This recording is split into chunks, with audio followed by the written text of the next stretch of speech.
नाम के एक छोटे से गांव में एक बहुत ही सुंदर बाग था, लेकिन कोई भी गांव वाला उस सुंदर बाग में जाने से डरा करता था।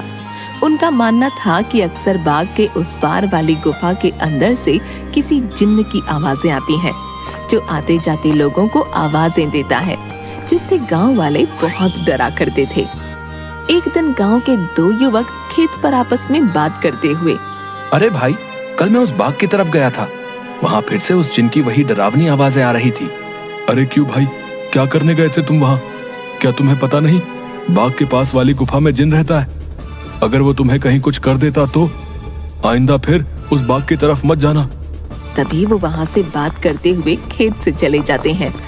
अगले दिन गांव का एक लड़का रांझा, यार, इस गुफा में से आवाजें कौन देता होगा? मुझे इसके पीछे जरूर कोई राज नजर आता है। रांझा भैया, जो भी हो, लेकिन गलती से भी उस गुफा के अंदर मत जाना। लेकिन इस गुफा का रहस्य तो मैं जान कर रहूंगा। सब गांव वाले डर के साए में आखिर कब तक रहेंगे? उसके बाद शाम हो गई और रांझा और उसका दोस्त अपने अपने घर चले गए। अगले दिन सुबह सारे गांव में सन्नाटा था और रांझा के घर के बाहर उसकी लाश रखी हुई थी। सब रो रहे थे। शाम को बस ये बोल के घर से निकला था कि आज एक रहस्य से पर्दा उठाने जा रहा हूँ। मेरे रांझा की बहादुरी उसे ले डूबी। हाय मेरा बच्चा। हो ना हो, ये उस गुफा वाले जिन ने ही किया है। हाँ। उसी गांव में धन्नू नाम का व्यक्ति रहता था, जो एक व्यापारी था। उसकी दो बेटियां थीं, रीमा और सीमा। उन दोनों को रंग बिरंगे फूलों का बहुत शौक था।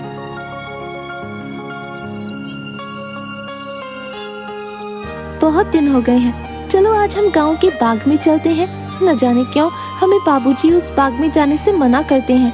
इस पूरे गांव में एक वही जगह है जहाँ कितने सुंदर सुंदर फूल होते हैं। हाँ सीमा, वो बाग सच में बहुत सुंदर है। उस बाग में बहुत सुंदर सुंदर फूल होते हैं, लेकिन बाबूजी हमें जाने नहीं देते। वो कहते हैं गांव के बाग के उस पार एक गुफा है जो बहुत ही भयानक है, हमारा जाना वहाँ सही नहीं होगा।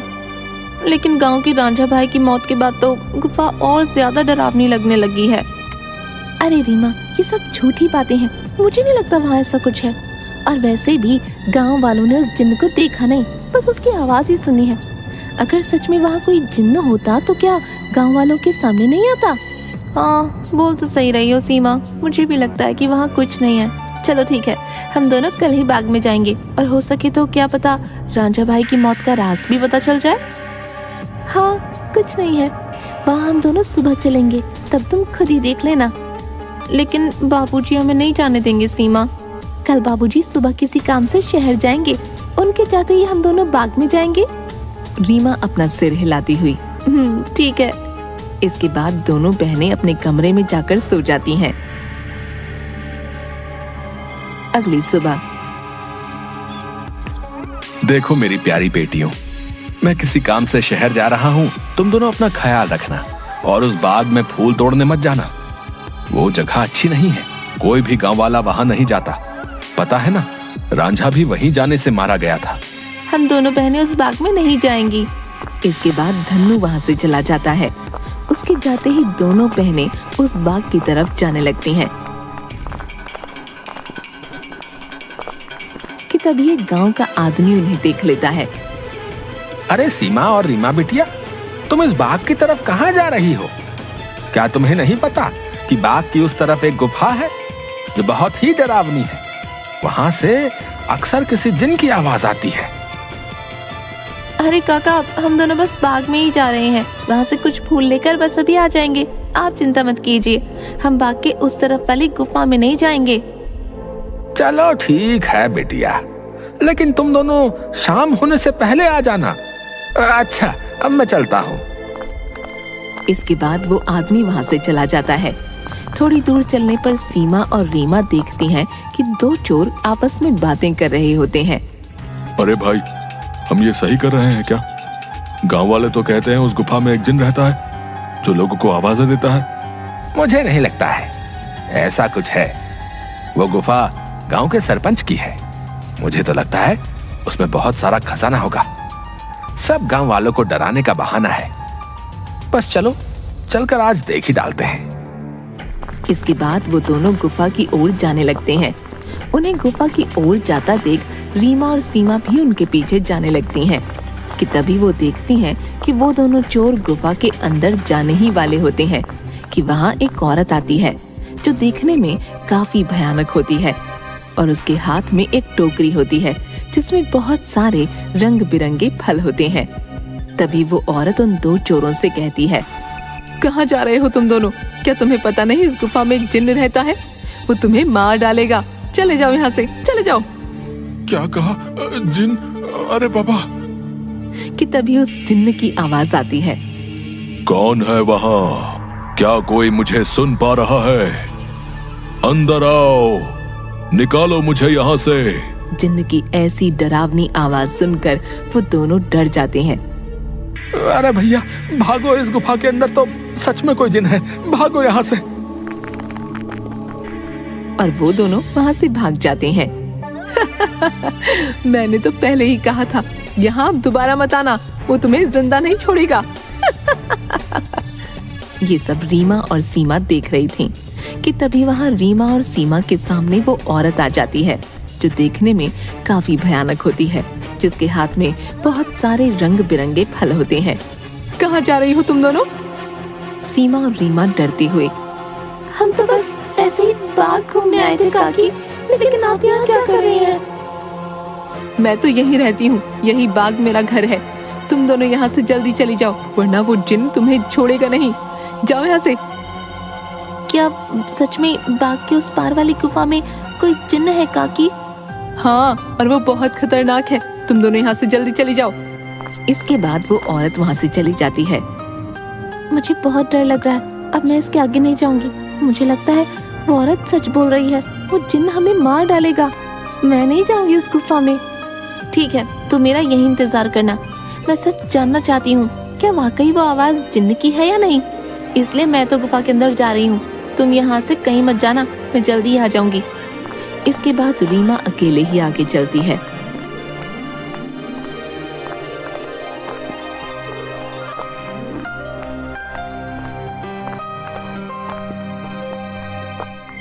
रीमा चलते चलते उस गुफा के पास पहुंच जाती है। तभी एक आवाज उसे सुनाई देती है जो काफी भारी होती है। ऐसा लगता है जैसे किसी रोते हुए इंसान की आवाज हो वो। कोई है यहाँ? मुझे यहाँ से बाहर निकालो। मैं इस गुफा में बरसों से कैद हूँ, निकालो मुझे यहाँ से। रीमा बड़ी हैरानी से वहीं खड़ी हो जाती है। कौन हो तुम और क्यों मुझे आवाज लगा रहे हो? क्या तुम वही जिन्न हो जिसके बारे में गांव वाले बात करते हैं? क्या सच में तुम यहाँ इस गुफा में हो? हाँ, मैं जिन हूँ। मैं कई सालों से इसी गुफा में कैद हूँ। मेरी सहायता करो लड़की, मेरी बात मानो।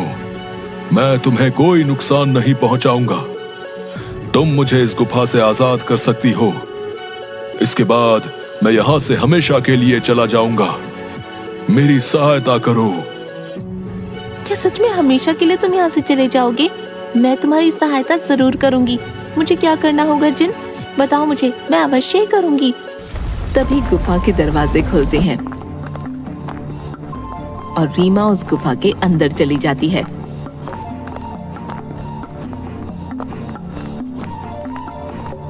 जैसे ही वो अंदर जाती है, एक बहुत बड़ी अजीब से जानवर की परछाई उसे नजर आती है जो देखने में बहुत ही डरावनी होती है। आओ लड़की, तुम्हारा जिन की इस गुफा में स्वागत है। मैं कई सालों से गुफा के बाहर आते जाते लोगों को आवाजें लगाता हूँ। सब गांव वाले डर कर भाग जाते हैं। कोई भी गांव वाला इस गुफा में आने की हिम्मत नहीं कर पाता।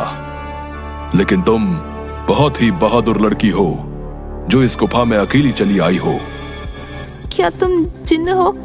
लेकिन तुम मुझे दिखाई क्यों नहीं दे रहे हो? क्या तुम किसी को दिखाई नहीं दे सकते हो? नहीं, मैं जिन नहीं हूँ लड़की। मैं उस जिन की परछाई हूँ। वो जिन तो इस गुफा के कैद खाने में बरसों से कैद है। वो बाहर नहीं आ सकता है। मैं उसकी परछाई हूँ। परछाई? तुम मुझे ये बताओ कि वो जिन इस गुफा में कैद क्यों है? क्या जिन्न के इस गुफा में रिहा होने का कोई मार्ग नहीं है? मार्ग है लड़की, और तुम उस मार्ग तक पहुंच सकती हो, लेकिन इसके लिए तुम्हें इस गुफा के तहखाने में जिन के पास जाना होगा। वही जिन तुम्हें उसकी मुक्ति का राज बताएगा। जिसके बाद रीमा हाथ में जलती हुई एक आग की मशाल लेकर उस गुफा की ओर जाती है। जैसे ही रीमा तहखाने के अंदर जाती है तो उसे एक आग जलती हुई दिखाई देती है। वो जैसे ही उस आग के पास जाती है, हे जिन, मैं यहाँ तुम्हारी मदद करने आई हूँ, क्या तुम मुझे सुन सकते हो? उसे उस जिन्न की आवाज आती है। आओ बहादुर लड़की, मैं तुम्हारा ही इंतजार कर रहा हूँ। मैं जानता हूँ कि तुम ही मुझे इस गुफा से मुक्ति दिला सकती हो। तुम्हारा इस गुफा में स्वागत है लड़की। तुम बहुत ही बहादुर हो जो इस गुफा में आई हो। मेरा नाम जिनाद है। मैं यहाँ कई सालों से बंद हूँ। मेरे सामने आओ जिन्नात, मैं तुम्हें देखना चाहती हूँ। कि तभी अचानक से जिन्नात उसके सामने आता है, जो बहुत ही डरावना होता है। एक बहुत ही भयानक सा दिखने वाला, जिसके सिर पर एक लंबी चोटी होती है जो काफी बड़ा होता है। रीमा के सामने वो आता है। उसे देखकर रीमा थोड़ा डर जाती है।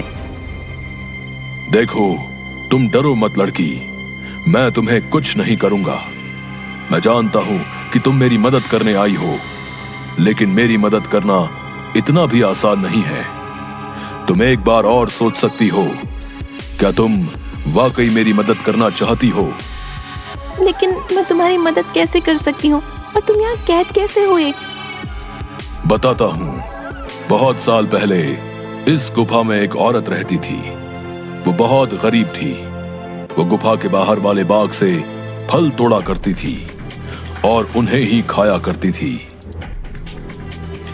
एक दिन उसने बाग के सारे फल तोड़ लिए और यहां इस गुफा में लेकर आ गई। उन्हीं फलों के बीच एक रहस्यमयी फल भी था, जो बहुत ही चमकदार था और जिस पर मेरी नजर थी। वो फल मेरी उम्र 100 साल और बढ़ा सकता था, लेकिन मैं उस फल को तब तक नहीं छू सकता था जब तक कोई इंसान उस फल को उसके पेड़ से तोड़ ना ले। एक दिन वो औरत चमकदार फल को उसके पेड़ से तोड़कर इस गुफा में ले आई। जब मैंने देखा तो मैं उसके पीछे इसी गुफा में आ गया और मैंने उससे कहा कि हे औरत, तुम जो बाग से सबसे सुंदर और चमकदार फल तोड़कर लाई हो, वो मुझे दे दो। इसके बदले में तुम जो भी 2 इच्छाएं मांगोगी वो पूरी होंगी। ठीक है,